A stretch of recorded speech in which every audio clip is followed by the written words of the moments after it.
In this video, I'm going to show you a couple of different finishes that you can put on your sign before you, on your wood before you create your sign in order to distress it even further.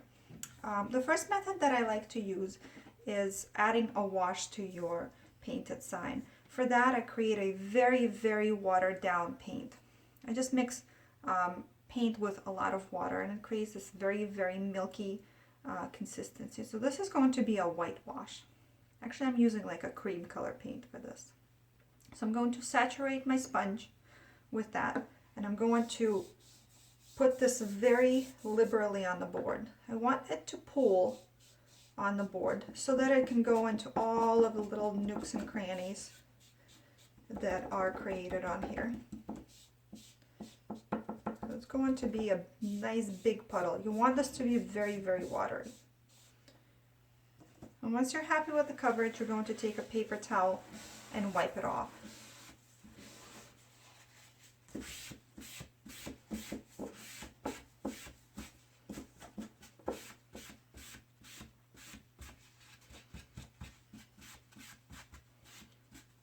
And what this does, it creates these little, I don't really know what to call it, but the paint just seeps into all the little nooks and crannies and just creates a little bit of a chalky look to the paint. So it makes it look a little more aged.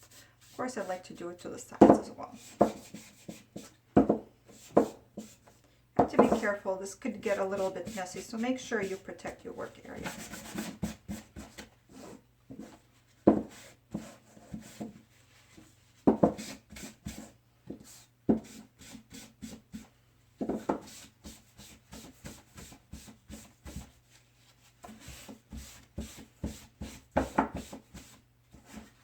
Another method I really like to use is a dry brushing technique. Your board needs to be completely dry before you do it, so I'm just going to show you on the, maybe I won't show you on the other side of it because I got some paint on there. So I'll just dry this side first.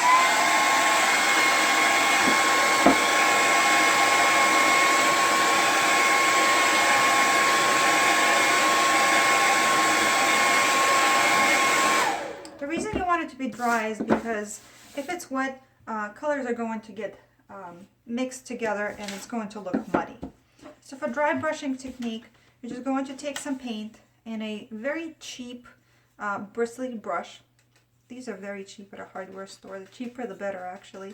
I like to dip it in and then work most of it off. A lot of times I actually hold a paper towel handy and I just wipe it off on a paper towel. So you want it to be dry, very dry, so that's why it's called dry brushing. And then you're just going to very lightly run it along the entire surface. One of the tips that I usually give people that come to my paint parties is you don't want to put, if you put paint on it, you don't want to stick it right on the board, because if you put it on the board, you're going to create a spot that you probably wouldn't really like. So what I like to tell people to do instead is to, before you touch the board, your hand should already be in motion. So this way you create lines and not splotches on your board this way. And it's better to have your brush too dry than too wet, because if it's too wet and you go to put it on, you're going to get a pretty dark look. And this doesn't look very pretty. So make sure that you dip your paint in, blot most of it off, and just very light strokes all along the board. And you want to keep your strokes nice and even and long. So this is the end result. See how it all the little nooks and crannies pick up this paint and it looks nice and old. Hope you enjoyed this.